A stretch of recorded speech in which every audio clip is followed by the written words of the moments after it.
Namaste. So today we are going to practice Surya Namaskar. So this practice has 12 set of asanas and we will going to learn step by step all the 12 poses.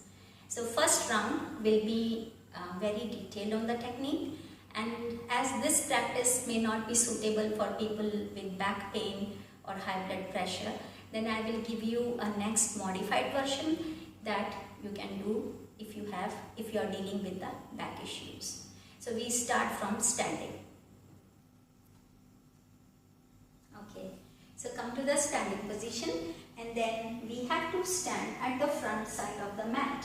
So your legs should be together, okay, and you have to start standing very straight.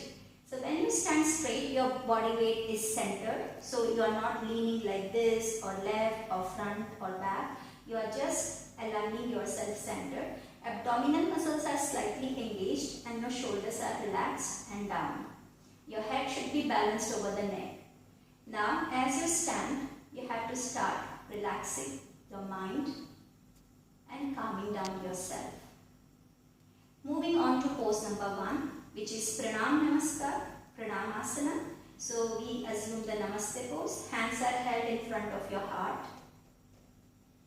And now you have to visualize a sun at the center of the eyebrows as we are beginning the salutations to the sun. Now as you breathe in, you have to raise your arms over the head, and as per your capacity, you have to start bending backwards, relaxing your lower back. The biceps of your arms should be close to the ears. Okay. Now we move to the forward bending pose, Pardhastasana. So as we go into the forward bending pose, don't be in hurry. You have to move your hips back and keeping the knees as much as possible straight. You lower your trunk down, you are bending forward from the waist, and place your hands beside your feet. Now those who find to touch hands to the floor, then you can bend your knees slightly. This will help you. And after touching the hands, then you can make moderate effort to make the knees straight.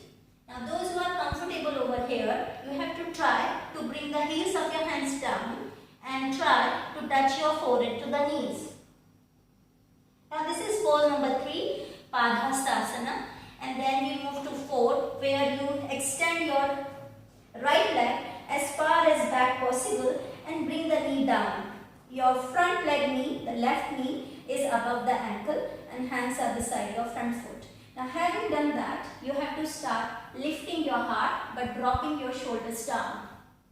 And look up and hold the pose. So you will feel mild stretch on the right hip flexor and continue to hold this pose.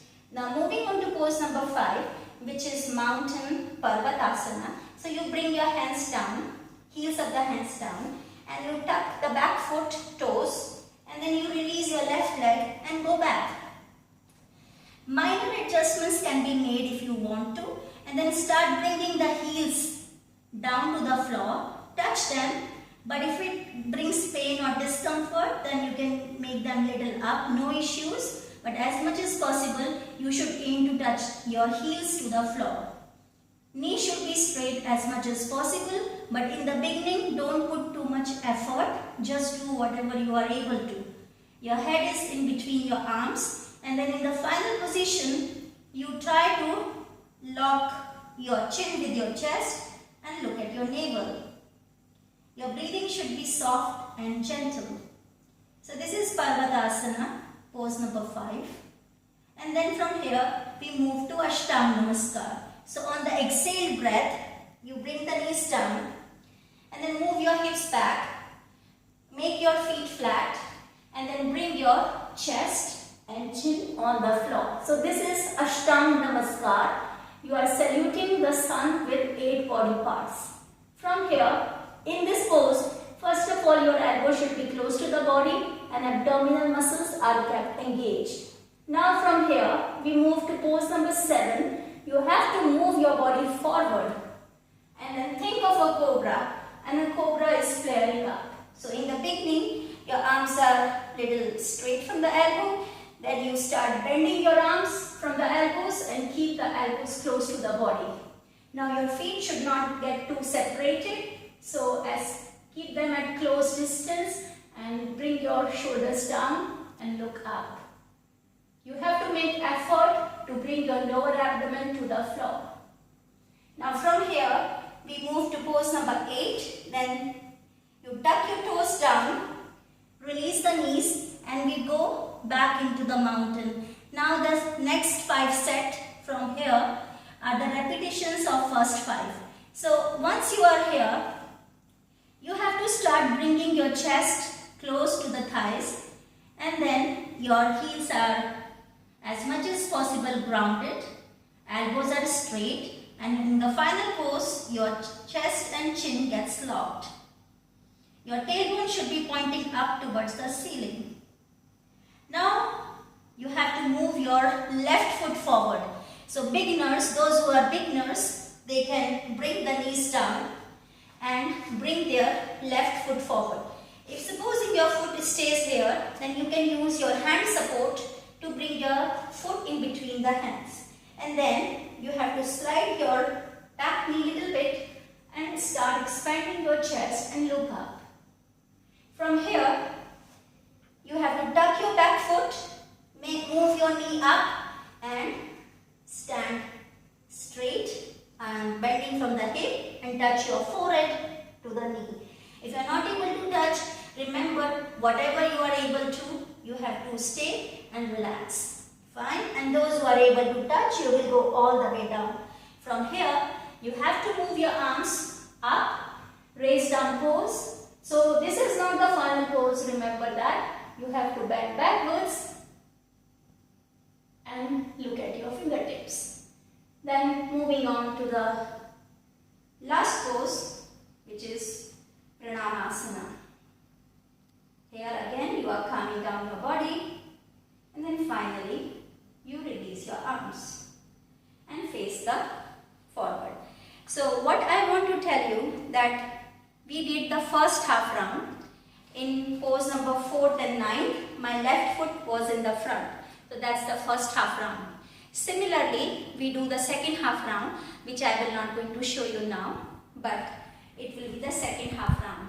So when we do 12 poses, that becomes one half round, and then we do again second 12 poses with left leg back, that becomes second half round.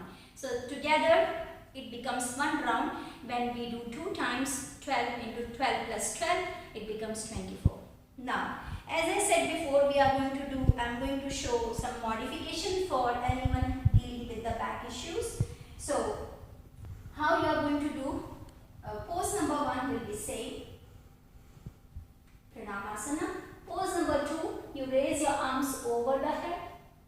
In pose number 3, when we are bending forward, you can little bit separate your feet, bend your knee and go into the squat position. So in that way, you are not stressing your back. In pose number 4, then you bring your hands down and take your right leg back. This is fine. Okay, and then you lift your chest up. Pose number 5 will be taking your left foot beside the right. You can always have little gap between your feet, that may relax your back a little bit more. And anyone with high blood pressure should not go like this. This may, you have to keep your head a little up so that you feel good. Now pose number 6 is quite difficult for the newcomers, for the beginners, and especially for the ladies. So instead of pose number 6 going down into the Ashtanga Namaskar, bringing chest and chin, you can hold here in this pose. So pose number 6, this is the modified version. From here, you move to pose number 7, this is the Cobra. So this becomes much easier in the beginning. Then pose number 8, you go back into the mountain as per your comfort level, not pushing yourself too much. Then pose number 9, you bring both the legs, both the knees down, and then your left foot forward. Okay, and then you look up. Pose number 10, you go up, okay, and then you go into the squat. Pose number 11,